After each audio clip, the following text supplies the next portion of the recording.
See? Strokes. Someday. No, that was a better choice, wouldn't it, to start off with? Hello, ladies and gentlemen. XFM 104.9. I'm Ricky Gervais, obviously. Steve Mitchell. No, come on, let's get my name right from now on. That novelty's worn off. What is it? Is it Steve Merchant? Oh, yeah, that's the wrong one, isn't it, Mitchell? The Guardian got it wrong, it's Steve Merchant. And the more I say Mitchell, the more people are thinking Exactly, it might be Mitchell. Oh, God, sorry, Dave. But Carl wanted to start off with the Stereophonics. Oh, loser. Because it was a newer track. And Carl now, we've made him what he is. He was nothing when we found him. He's like work experience. And now he's going, oh, we should start off with Stereophonics. I'm going, trying to tell you what to do, Ricky. If I want anyone's opinion, I don't. Basically. But you probably come to me, I imagine, wouldn't you? I'd be the first person. Before Carl, yeah. I'd consult you, Steve. Thank you. Just keep it, just because he was in Pilkington making music. Pilkington making, I bet you never pleased a crowd once. Did. Loads of times. Go on then, what did you play? What's the biggest gig you ever played? I did, like a social club gig. Yeah. And it wasn't just about the music either. I used to... What else could it be about? I used to take prizes and cigars and stuff. In a youth club? To give away. I just love these, like, 14-year-old manx hanging out going, let's go and have a hey, you might have some fags and cigars for us. Well, it was whatever, like, was on my mum and dad's dressing table. That could have been embarrassing. That could have been deeply embarrassing. Oh, yeah. Oh. You've won. And third prize, some handcuffs. And a black mamba. I'm not saying that at any point in your upbringing, your parents left around any kind of marital aid on the dressing table. Don't think I'm saying that, Carl. I'm not suggesting. Look, he doesn't like this, does he? Well, I can understand why. Oh yeah, because it's about his parents having sex. Well, they must have. Yeah, at least 3 times. I think I was an accident. I still have Carl. I think it's been ongoing. Just because me brother and sister are quite older than me. Yeah, me too. I was an accident. I know that. Yeah. How old's your brother and sister? I think my sister's about 39. Right. And my brother's about 37. Okay. And you're 29? I'm like 29. Right, so, yeah, my next one's 11 years older than me. Yeah. That was definitely a... Do you want to have a hug, you two, or...? Yeah, yeah. You're dealing with it now, you got over it? Well, would you like to see us have a hug, or...? You had a mobile disco, weren't you? You're having a laugh, aren't you? Every single gig I did, it's dynamite. The people loved it. It was storming. What was it called? I ran it from about the age of 14 to 18. What was it called? Was it called in the name of our mobile disco? Yeah. It had 2 names in its lifetime. Yeah. It started its life as... Bear with it. Go on. The rock and roll DJs. Oh my god. The rock and roll DJs, that's the worst. I mean, that's the worst. Yeah. That's the most appalling. But then it became pretty bad after that, when it became the Fantasy Island Roadshow. Why? I don't know. Because everyone up to you looked like Tattoo? Partly that, and because I liked the programme Fantasy Island. Why did you like the programme Fantasy Island? Well, it was about love on an island. It wasn't. It was about a midget on an island. No, the midget was a minor character. It was about people going to find love and romance. You obviously switched off once the midget had gone off and said, there's the plane. Oh, that's that then. Your parents went, that's over then. It's only 5 minutes long. Yeah, well, it's...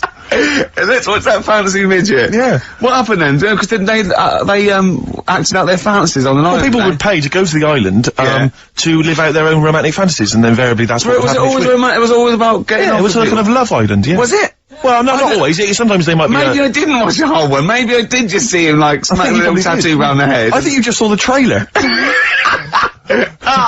Oh, really? But, so what does it sort of go? I've always wanted to have someone in... Well, no, it might be something like, I've always wanted to sort of, live out, being a gunslinger in a Wild West frontier town, so you might kind of create that fantasy. But what's that got to do with... Well, invariably would find love, or he'd sort out some emotional problem he had.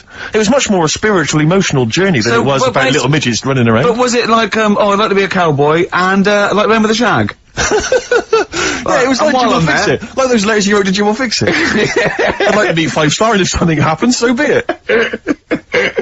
Well, but no, I have to just say once though, this is my DJing credentials. I was once playing music at a Scout Jamboree. Yeah. When I was about 17, Big 16, gig, 17. big Gig. gig. There was 1,000 scouts there. Yeah. Right, Yeah. they were, and I tell you this, we were playing on stuff, they were loving it, they were dancing, it was in a big marquee, right? I slapped on Smells Like Teen Spirit, Yeah. right? They went mad. They went mad for it, they were moshing, they were climbing up the poles, the organisers were going, switch that off, right? They're going crazy, and I was there going, no, that's what they like, I'm gonna do it. It was like Footloose. It was unbelievable, it was just like Footloose. Then I came in with Rage Against the Machine, Killing in the Name of, the place went wild, and they were trying to get me off the decks, it was like Bill Grundy interviewing the Sex Pistols. And then when the head of everybody had you killed, exactly, like there was some sort of mafia thing, it was all hushed up. That the scouts went there one night with all candles and they stood by a grave, and that was the end of the film. It was a film, I assume.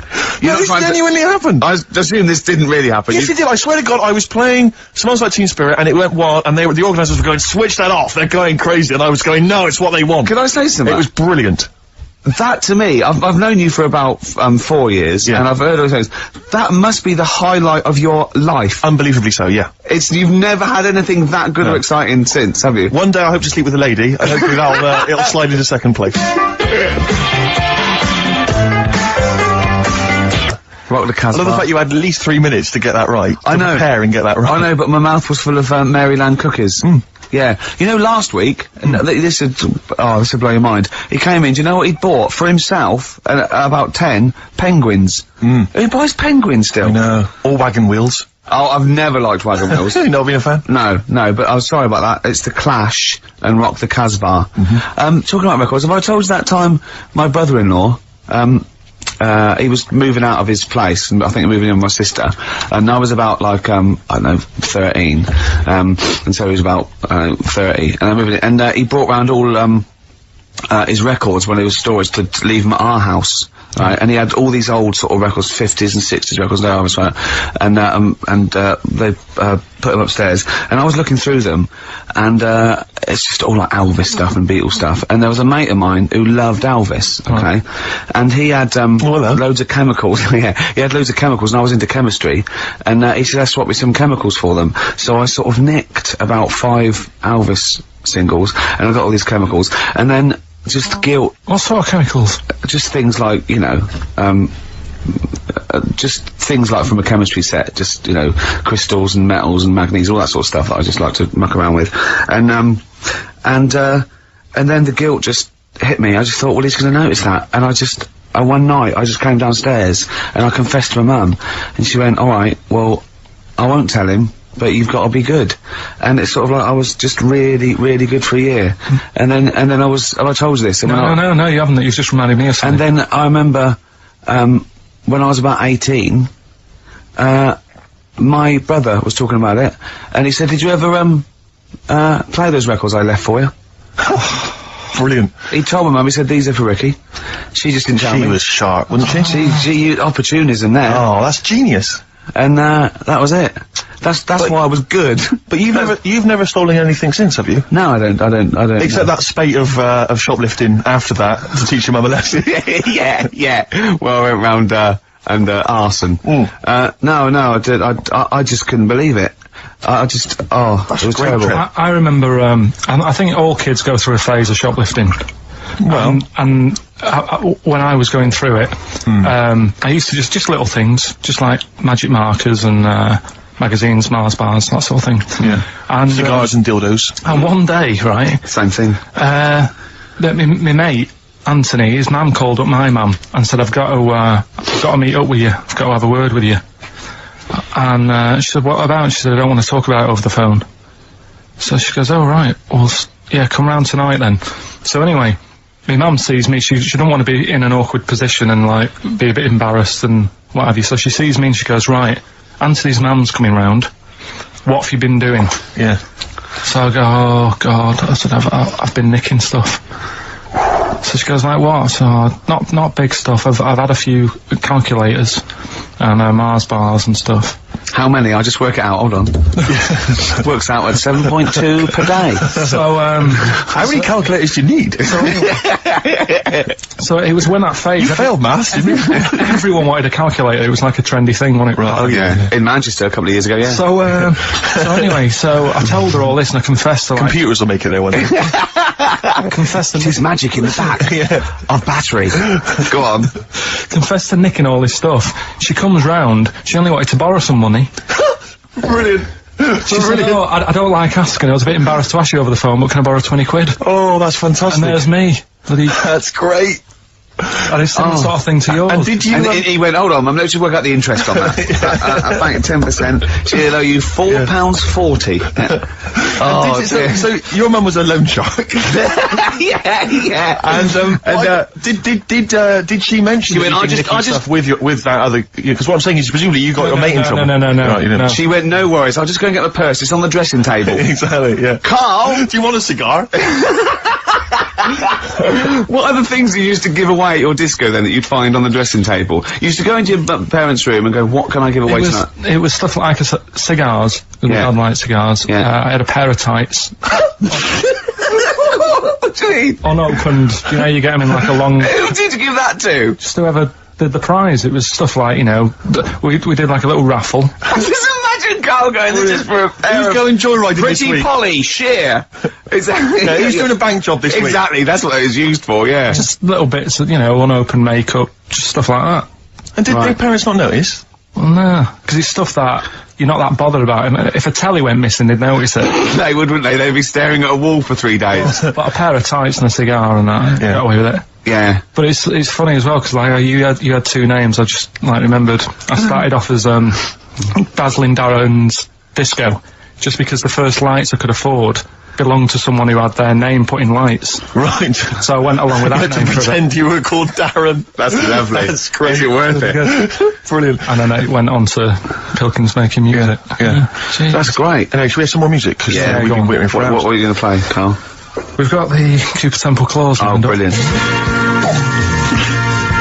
Yes, Steve Merchant Steve here. Merchant. Steve Merchant. Yeah, okay, don't keep saying it. And Carl, obviously, yeah.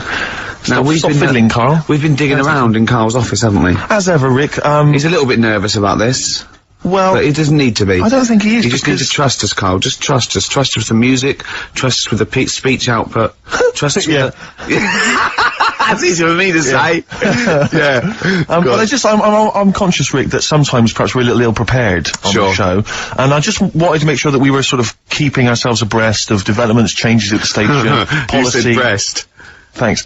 You know, policies particularly, and I was lucky enough just to stumble across this, and I feel that actually a couple of weeks back we were a little ill-prepared because we hadn't read this. Yeah. This is the XFM information. It's the guidelines, if you will, on how to react to deaths, disasters, and other news emergencies. Yeah, and there's very important ones like a royal death. There's like, you know. Well, there's certain criteria. I mean, obviously, the general guidelines state that occasionally something will happen in the world that prompts XFM to break away from the normal programming and react to our audience's feelings of shock or grief. As broadcasters, we have a duty to think They're not carefully talking about our show there, are they? They're talking about something happening No, there. all shows. I mean, no, like people being caused grief, just Carl's on the air. Right. You mean like, you know. I mean a bigger event. A royal dying. A royal dying or some kind of, you know, major disaster. Sure. We should be able to tailor our output to show that we feel the same way as the audience in these times of trouble. No, definitely. That would never involve the station shutting down completely, Rick. No. I want to reassure you of that now. And it would never involve playing classical music or stopping all speech content. Sure.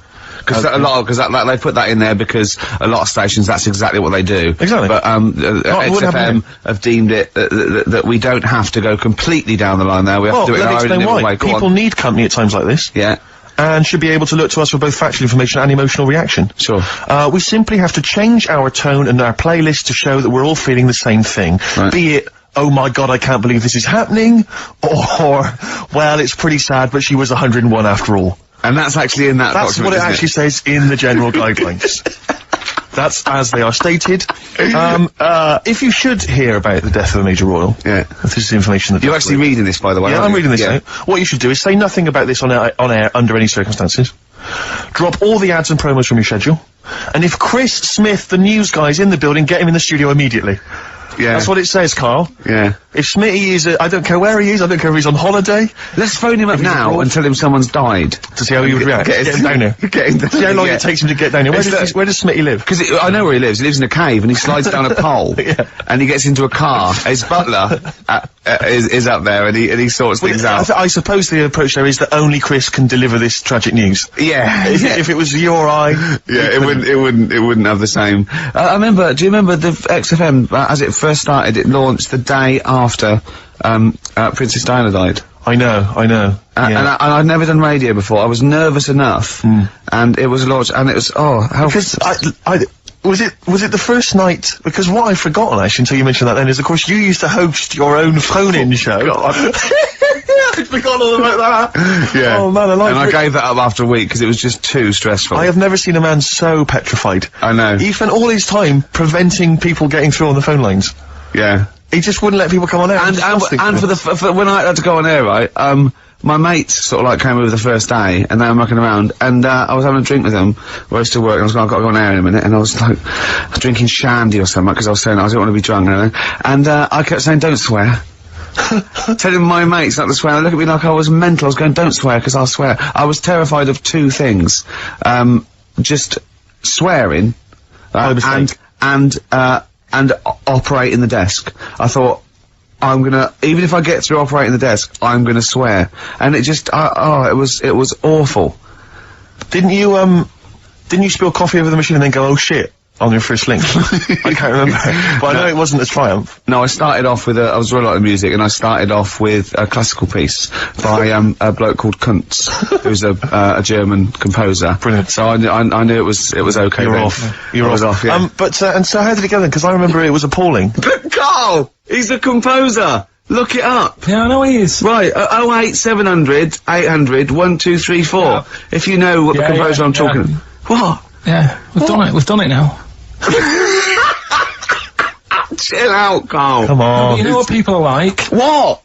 They take things badly, don't they?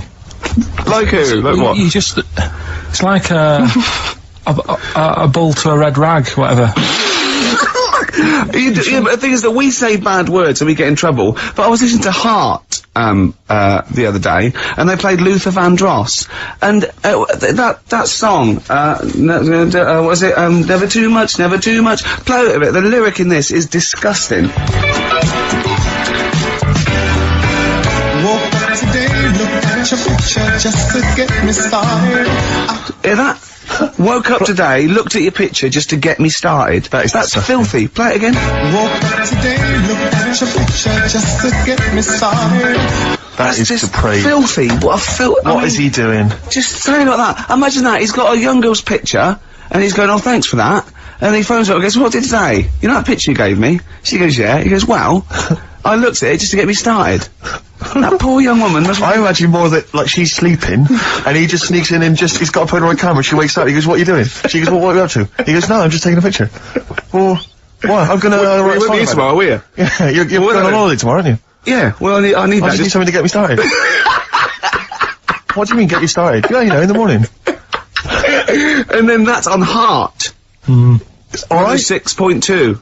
So don't come on air and tell us what we can and cannot say. We can't say classical composers' names or philosophers like Kant. Exactly. So don't tell us that, Carl. Alright? Just play a record. What you got, Steve? Some rides, Steve. Yeah, I just think it's time that we listen to some Ride Rit. We haven't listened to them, I don't know about you and I, but I haven't listened to any for about 6-7 weeks. Yeah. Just thought it'd be good to have them on the air again. Yeah. And it's a tragedy they split up. This is the classic Chelsea girl, play it. Absolute joy. Their lifetime. I know, yeah. Right, it's a great sound. But influenced lots of bands at that time. Yeah. Sort of the old Britpop thing and the Wall of Sound and... They weren't... Were they shoegazers? Do you think they were, weren't they? Well, that's what they thought of, because there was a lot of nude lead guitar. But, good melodies as well, Rick, and that's always important. It is to me. I don't know about you, Carl, but it is important to us. Yeah. We've just had a couple of people, Sarah and Claire, call up and wish us luck for the BAFTAs, but for some reason, they want one of us to do an impression of Leslie Phillips. Can't do it. I can't. Doesn't he say ding dong? And hello and all that. That's not bad. But I want Carl to do it though. Yeah, go on, Carl. Go on. Hello. Well done. Say ding dong.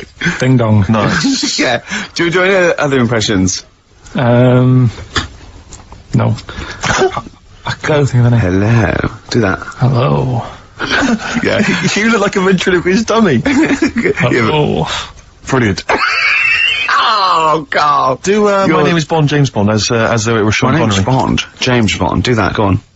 My name's Bond. No, do it as though you were doing an impression. Sean. So I'm trying to be Scottish. Well, yeah. Well, yeah, sort of. Perhaps a bit more specific than that. Sean Connery. My name's Bond. That's not Keep going. James Bond. Look, Jimmy Stewart. It's not that. This is the best fun. It's like having your very own Fisher-Price toy for 2 hours a week. It's great. Do Roger Moore. Do that. Roger Moore.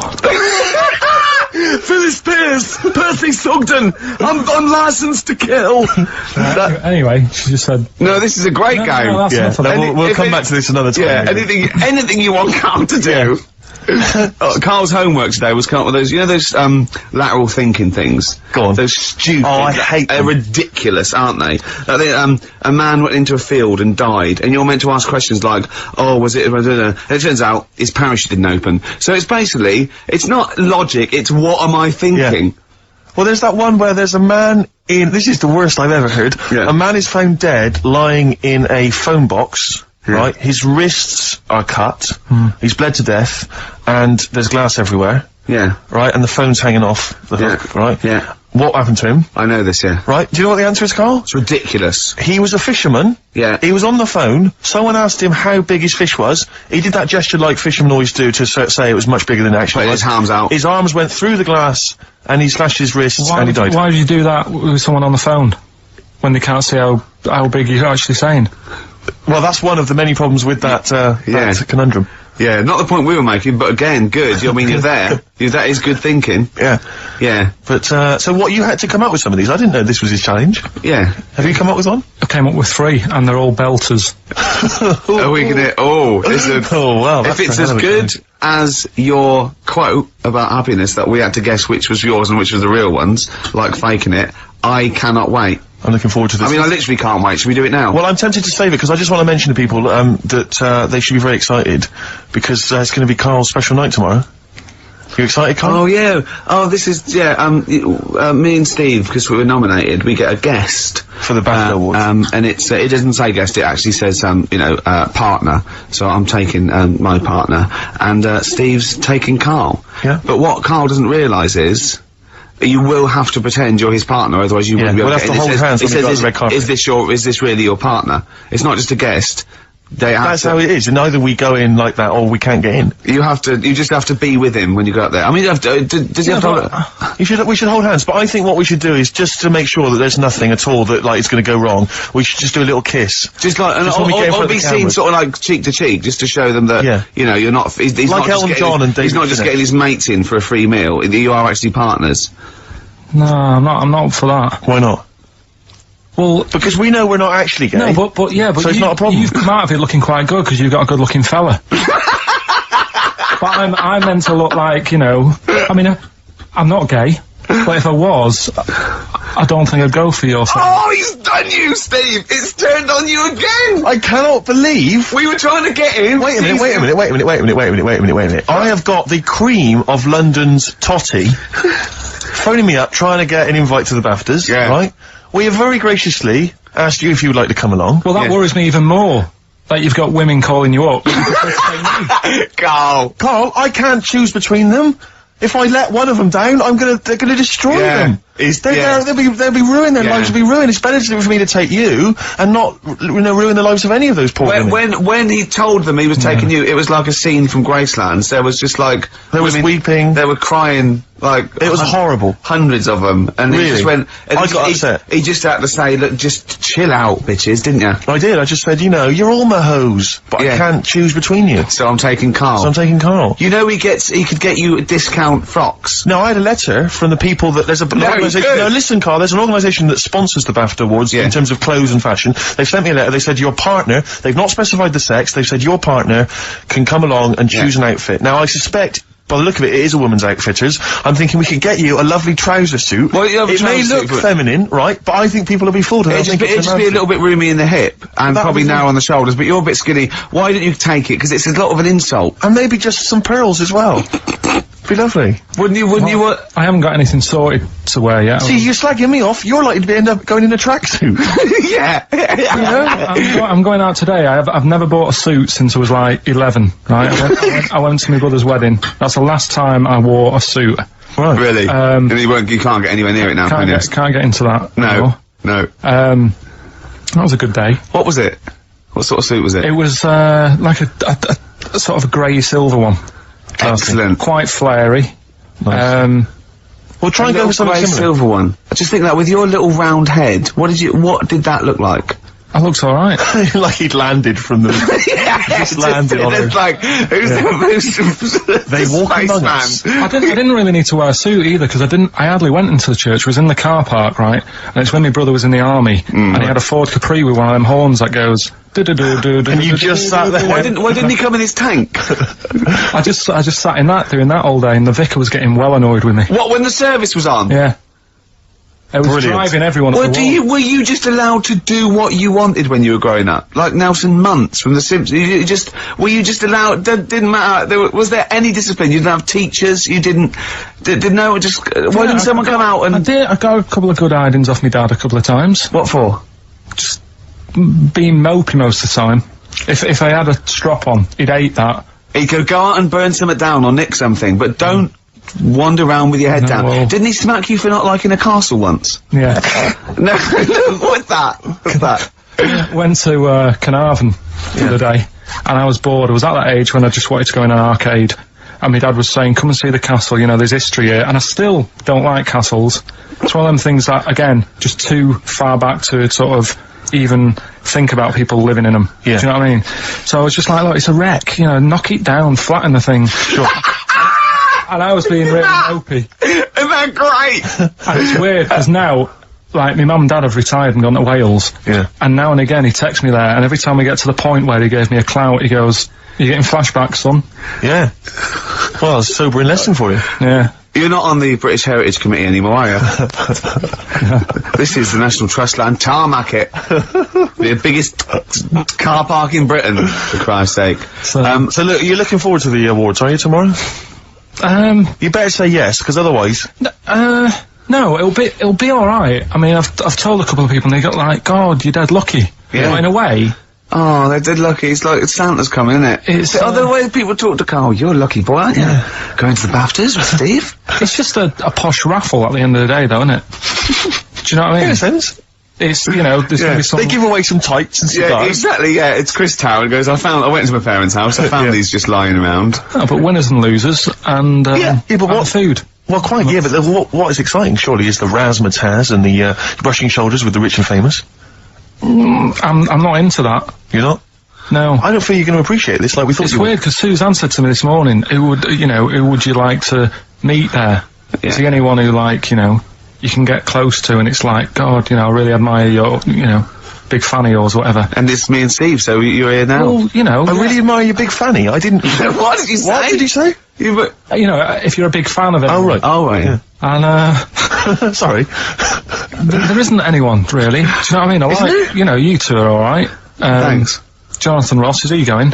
He might do, I don't know. But hang on, wait a minute. I can't help but feel we could have exploited this more. We could have maybe run a competition to let someone win. You Yeah. know, if you're not going to appreciate it, Carl. Yeah. Are you going to get a trouser suit? Are you going to get a ladies' trouser suit? I just think then, if you go sort of like looking macho and walking down with him, you know, they know that you're not really partners. And I just think it's a slap in the face for BAFTA. That's true enough. No, it doesn't matter what you wear, though. Look at Elton Can't John's. you mince a little bit? Can't you at least sort of walk a little bit mincy? Because you've got such a macho sort of mank walk. Elton John's fella doesn't look gay and the stuff he wears and that, does he? Do you know what I mean? It means nothing. No, but that's because Elton's doing the work for him. No, but... By dressing as like some kind of restoration dame. Yeah, I love the fact he dresses as Anne Widdecombe for special occasions. That's his hair done like her. That's great. Anyway, music. Yeah, this is a very underrated album. It's Richard Ashcroft's Alone With Everybody, and I know it got a bit of a slag and it didn't sell as well as it was because people were going, oh, it's no urban hymns, and it maybe it's not, but he got criticised for being pop, but this is a great tune on here. You On My Mind in My Sleep, and I think it's really good. Ashcroft there, and You On My Mind in My Sleep. Is that one, Carl? It's alright. Yeah. Good, okay. What I did want to do is, I want to play some, adverts now. There goes the fear on XFM 104.9. Well, into the last hour, and then only 2 more shows. That's true enough. And we're away for 3 months. Oh, I'm Ricky Gervais. Obviously, yeah. Steve Merchant, little Carl. Now, Carl, his homework was to come up with those stupid lateral thinking problems. We maybe should give an example of the, Romeo and Juliet, right? Romeo's asleep on the bed, Juliet's on the floor, covered in water and broken glass. What happened? And you ask all these stupid questions, and it's Romeo's a cat and Juliet's a goldfish. Again, awful. What am I thinking? Yeah. Yeah, come on then, Carl. Right, first one. Yeah. There's a bloke lying on the floor, right? He's cut his head, blood's coming out of his head, and all his mates come running up, and they're all stood round him. Yeah. And, they don't take their hats off as a mark of respect. That is outrageous. Why didn't they take their hats off? I'm laughing, but it's probably as good as the real absolutely. ones. No, but these are really good. Did you make them all up? Yeah. No, I mean, did you make up all the ones that already exist? No. That would make a lot of sense. Right, a bloke's fallen with his... Yeah. He's lying on the floor. Yeah. He's dead. Yeah. His mates come running up. Was it important that his head was cut? I don't know. I mean, Would it have been okay if he'd have been wearing a hat? He wouldn't have been dead if he was wearing a hat. What's your answer? No, you're meant to answer questions. You don't just go, what's your answer? You say, where's the turn, so you go, no, and I have to guess. It's obviously like sort of motorcycle stunt team or a parachute. Why didn't they take their hats off? Because they're probably still on the motorbikes or something, or... Well, yeah, but if you mark a respect to someone, you could take your helmet off. I'm getting angry! What? They're parachutists. Why can't they take their helmets off? Because they're coming down from the sky. But he's on the floor dead. Well, yeah, but they can look down and see him on the floor. Are they on the floor, Carl? They're on the floor as well. They're walking, are they? Yeah, well, they sort of stood there looking at him. They're stood there. Yeah. They're stood on the floor looking at him. They're soldiers.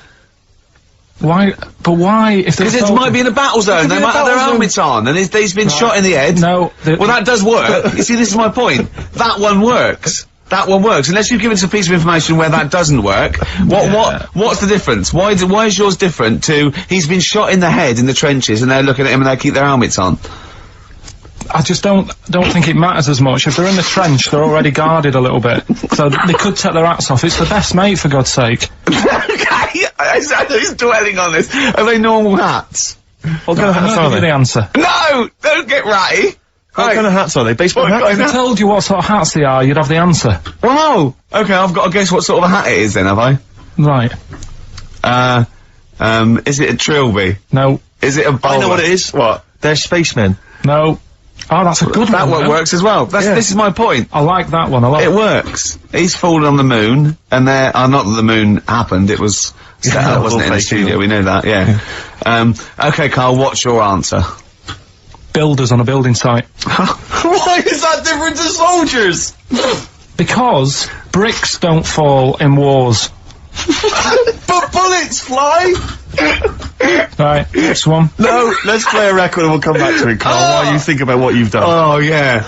You've embarrassed Let's play some classic Suede. Yeah, and this is for David and Kieran, I think, who wanted a bit of Butler at his best. Come on, crack it on. I hate you, Butler. Coming next, your next lateral problem number 2. Brilliant. Suede there. Indeed. I think their second or third single. Brilliant. All the way back. 10 years ago. Absolutely. You know what I mean? Metal Mickey. On XFM 104.9. Was it 10 years ago? Must have been, mustn't it? Wow. I think, was Drowners 91? I think so. Crumbs. Yeah. Go on. Right. Go on then, Carl. Second one then. This is a bit easier, but I still think it's a good one. So this is, we should explain what this is if you've just tuned in. It's one of those stupid lateral thinking problems. That Carl himself has created. Yeah, that was his homework. Right, this one. It's a fella. He has a normal day doing stuff. Nothing wrong with him. Right. And It's the twist in the tale. It's just like Tales of the Unexpected. Just a normal day, nothing wrong with him. Hold on, though, he's got the legs of a fish. Go on. So, that's why he's been hiding his legs. so Go on. he does his The normal, legs of a fish. Sorry, Carl, carry on. he has his working day and that, Yeah. and then he gets a bit tired. Goes to bed. He puts the light on, leaves it on, goes to bed. Oh. That's crazy. That's mental. I can't think what's happened. Anyway, here's Radiohead. Right, okay. Why? The question is, why does he put the light on when So he's a going man, to bed? he's had a normal day, he's come home from work. Is that right? He's come home from work or he's not been working? Yeah, he's just been no, out? it's been working and stuff, I think. You think? You've made it up, Carl, you can decide. So, as the question is, why has he put the light on when he's asleep? There's a reason that he's put the light on when he's asleep. Has he gone to sleep? No, Carl, don't shrug. You're meant to answer these questions. He put the light on before he went to bed. Yeah, and the question you're asking me is why? What's the scenario? And the light's on and Yeah. that, but he's gone to sleep. Yeah. He started reading, and then he fell asleep. No. Did he intentionally, for some reason, put the light on? Every night. It's mad. Sounds mad. That's Carl, doesn't it? Every night he does it. Yeah. He puts the light on when he goes to sleep. Carl, is the point of this, he puts the light on for a very good reason. Not for us, but for some people. He's blind, and it's always been on, and he thinks he's turning it off, but it was on in the day, and he thinks he's turning it off, but he's turning it on, because he's blind. That'd be stupid. That works. No, that works great, Rick. Yeah. Thank you, Carl. So you've got to come up with what... Hang on. If you're blind, why would you put a light on? No, he thinks it's off. Yeah. But why would he turn it on anyway? Just think so he doesn't get burgled, so people know he's in, because he can't see him, so he just, like, he puts the light on when he's there, then he turns the light off when he goes to bed, so people think it's fine. But he's got it out of kilter, and actually he's walking around in the dark all day. I don't believe that if you're blind you turn your light on. I don't think you'd be living on your own, would you? I'm not having that for a second. Do blind people live on their own? I'm not having that for a second. Well, some people do. Lonely blind people live on their own. No, if you got bad eyes. Any of them women? Are there any blind women who are living on their own? No, I mean, if you know of some blind women. 08700 800 1234. We've gone through this. If you are a blind woman with no standards and you don't care annoying voices and smell, yeah, then get in touch with you. Yeah, I mean, you've got to be within the ages of, say, 25 to 65. You know, Right. well, call it 75. I see it. You fussy all of a sudden. Yeah, go on. If you were blind, would you live in London? Because someone said yesterday there was one struggling outside in Leicester Square, and I don't understand.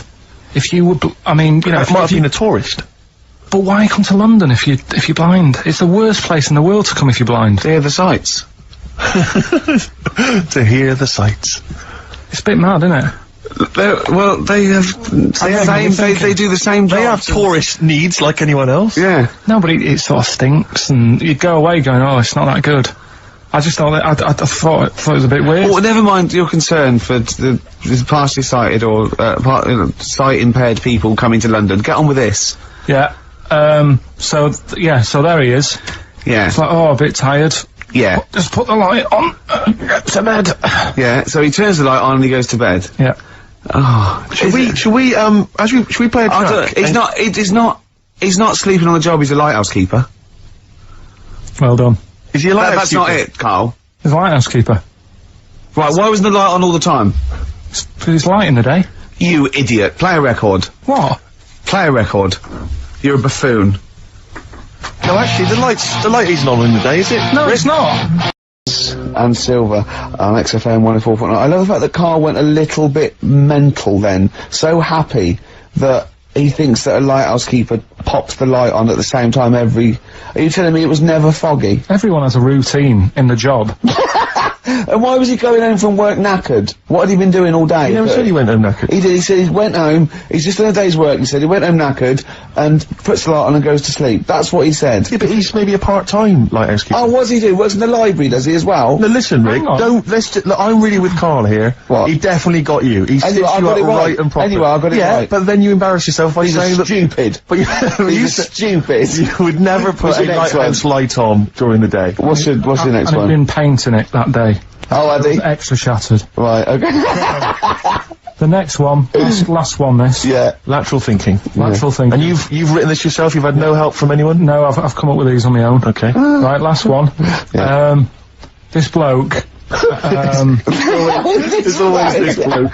Yeah. This bloke, he's got a brother that is, never met. Right? They got separated at birth. Right. You know, anyway, he gets a letter in the post. Yeah. He says, oh, I tracked you down. Yeah.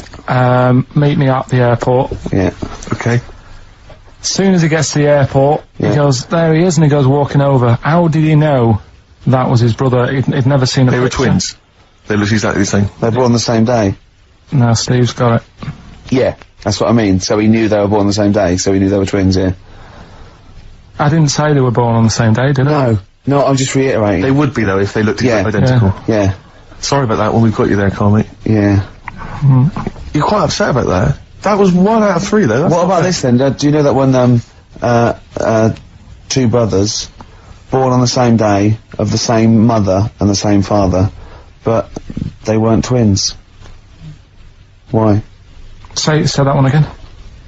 Two brothers Yeah.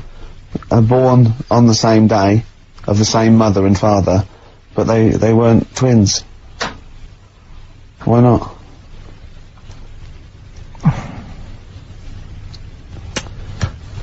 This is good radio.